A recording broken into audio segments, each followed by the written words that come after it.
Welcome to Wednesday Wisdom.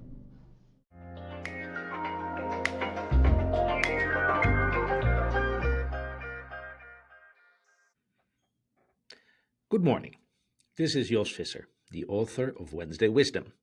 And this week we're doing part 2 of a 3-part series called Nobody Escapes Corporate Gravity. This is an article version of a talk that I gave at Google Zurich in November of 2024. If you're inside Google, you should be able to find the video. Last week, I discussed how companies that grow eventually run into boundaries in society, prompting different attitudes towards these companies, and they must react to that by changing some of their ways.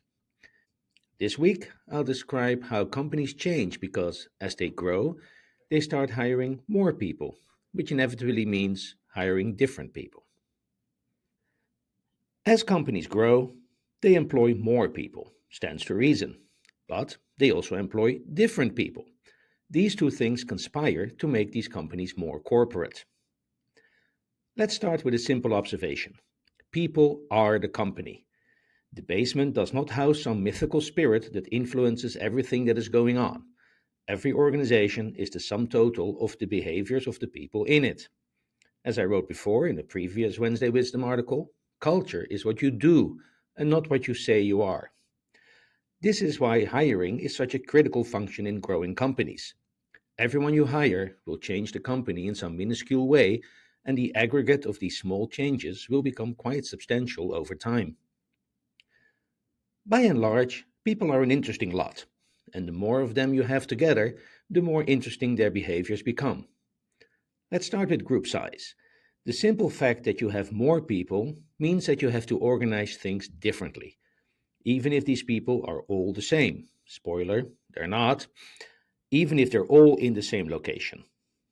Larger groups of people have dynamics that smaller groups don't have, and levels of trust in larger groups are lower than in smaller groups. In larger groups, the number of bilateral connections grows polynomially, which is not as bad as exponentially, but still quite hard to keep up with. This means that you cannot know everyone anymore, and it is often impossible to build trust relationships with everyone you directly or indirectly work with. This leads to defensive behaviors and organizational mechanisms that seek to replace trust by processes. In this stage, we get design reviews, mandatory code reviews, and segregation of who can touch production and who cannot. The anonymity that comes with a growing company leads to the formation of smaller groups that can internally maintain personal connections and establish trust. That is not bad in itself, but it eventually leads to in-group out-group behavior. This was brilliantly described by the German and British sociologist Norbert Elias in his book The Established and the Outsiders. For instance, in my first job, I was working in a team of systems programmers who traditionally had very bad relationships with the security team, who were located in a different building to boot. After figuring that out, I walked over there and introduced myself as a new systems programmer, looking forward to working with them on improving system security. They were flabbergasted, and this was a good start in mending the fences between our teams. In my experience, the original reasons for inherited animosity between teams are usually long forgotten, and the people who were originally involved are often no longer there.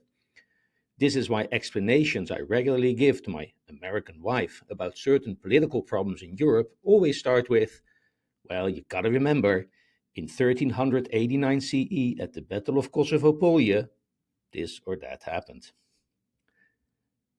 Worse than establishing in and out groups, though, is the sad fact that anonymity breeds cruelty, as it is not necessary anymore for group cohesion to be nice to everyone.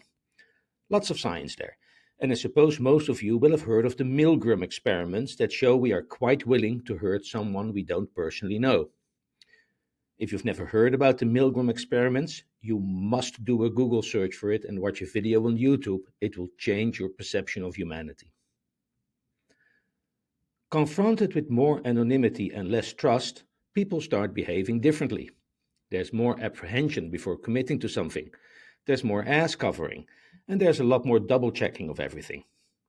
All of this leads to more bureaucracy, and it also doesn't do wonders for velocity.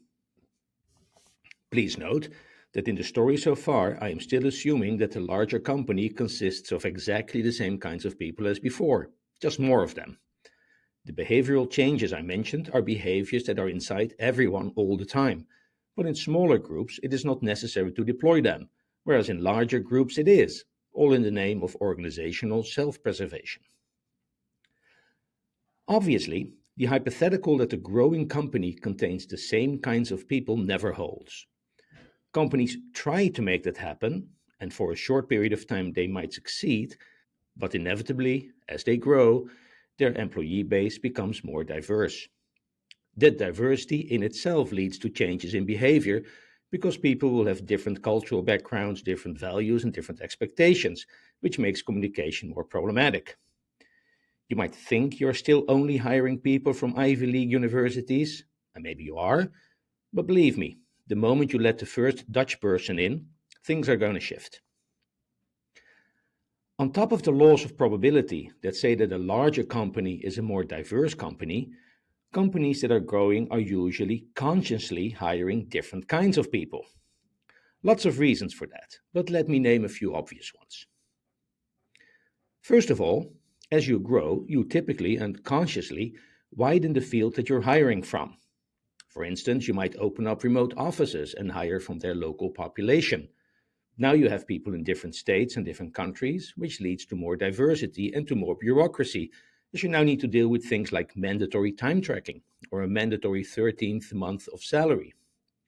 Also, you need to grow, so maybe you start considering candidates from more diverse educational backgrounds, maybe even ones that you've never heard of, like the HIO Den Haag.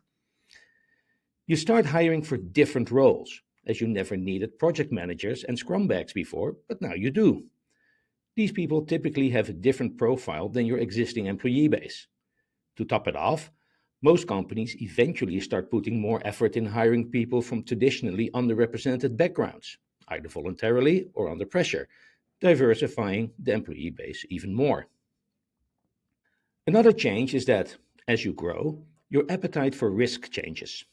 When faced with a candidate who did well on some interview but not so well on others, there's more of an appetite to hire them regardless. Small companies often, and correctly, think that they are terrible at coaching and developing people, but larger companies, mostly incorrectly, think they're better at it. Sure, they think, we can hire this somewhat riskier candidate.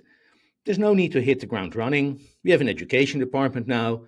We'll put an onboarding body on them to show them the ropes. Maybe we'll send them to an English language class to improve their communication. This appetite for risk is often caused by a very human desire to be nice to people, but also by a perceived urgent need to hire. In a growing company, managers have hiring targets, and this often works out so that they would rather hire a muppet than nobody. Here starts the slide into mediocrity, because some of these risky candidates don't work out, and most companies are still better at hiring than at firing. An often neglected reason for why your larger company has different kinds of people in it is that when you grow and become more successful, different types of people are interested in joining. When you're smaller and not yet a sure bet, your company will attract people who are risk takers, who have an appetite for high velocity and who can deal with the chaos. When I joined Google in 2006, it was by no means a household name yet, and many people wondered why I left the comfortable and lucrative position I was in to join a company that was trying to make a name delivering free internet services. For a while, when operating the advanced espresso machines we had in the office, I joked that if this whole internet thing didn't pan out, at least I had acquired enough skills to become a barista. When you are bigger, more organized, and more of an established company, people who are not as fond of chaotic, fast-paced startups might now consider joining. I saw this firsthand in the engineering leadership programs that I co-facilitated.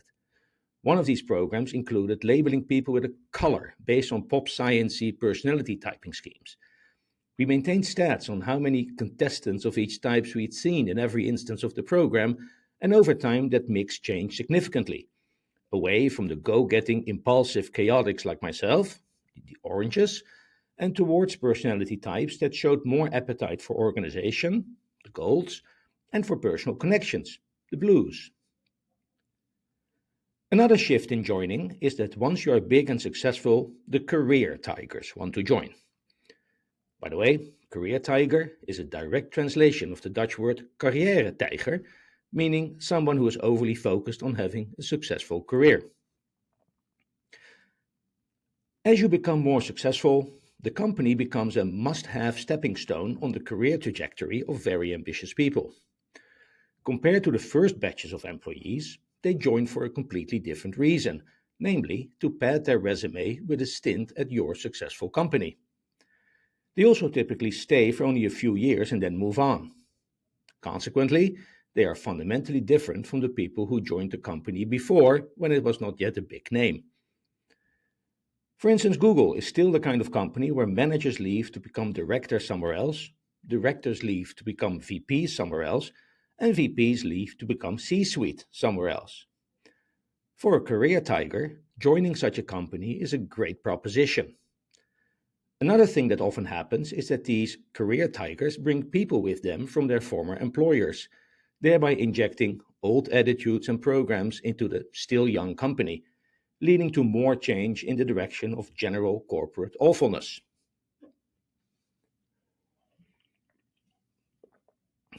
An example.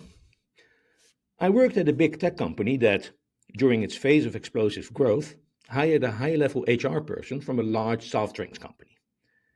The first thing they did was implement a high potential program to spot talent that they could fast track into executive roles.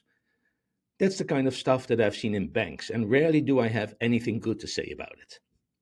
Suffice it to say that this kind of program was anathema to the company I worked for, but there you go, corporate gravity at work. The newer generation of senior executives usually have different motivations and are different people than the old guard. For one thing, having missed out on the IPO, the stock price is very important for their total compensation, and so they start focusing on that, which is often a change from the founding days. Again, take Google as an example. In their IPO letter, Larry and Sergey promised that they would optimize for the long term, rather than trying to produce smooth earnings for each quarter. I think it is safe to say that the current senior executives think differently about that. With all of this happening, the company is typically rumbling forth and not seldom becoming financially more successful, leading to even more growth. Now the company has a large, diverse workforce and offices in lots of places, usually spanning multiple time zones. The company has to change to deal with all of this, becoming more bureaucratic as policies start appearing to deal with every eventuality. Not all of that bureaucracy is bad. I was at a small remote office for a big tech company when our first colleague retired and when our first colleague became pregnant. Being small and far away, we had zero policies in place for these eventualities, and HR people were asking themselves, how do we deal with this? You probably agree with me that it's not bad to have standard policies in place for these seminal life events. But we've also all seen our fair share of really dumb policies, and the problem with dumb policies is that they rarely go away. Many of these policies are a response to a single event that should probably have been dealt with using common sense and an individual approach.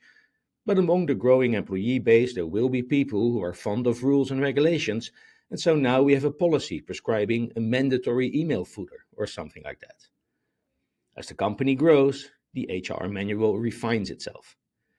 At Google, whenever a new policy was announced, I used to say, this week, we copied page 165 from the IBM Human Remains Manual.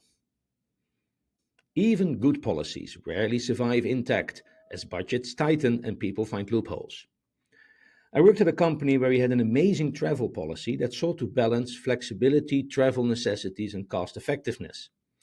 Such policies are in essence games, and so the game players, of which we had a lot, figured out how to work it so they could maximize their time in first class on long-haul routes. Eventually, some VP found out that an L4 engineer was flying to San Francisco in first class, whereas they were only sitting in business class. And when that happens, that's the end of that. All of these changes are more or less inevitable in large and growing companies, as they are the result of interpersonal dynamics and raw human psychology. It is impossible to grow from 1,000 to 100,000 people and not fall prey to this. That's it for this week. Next week, the conclusion: changes because of the hiring bar dropping and because of level inflation.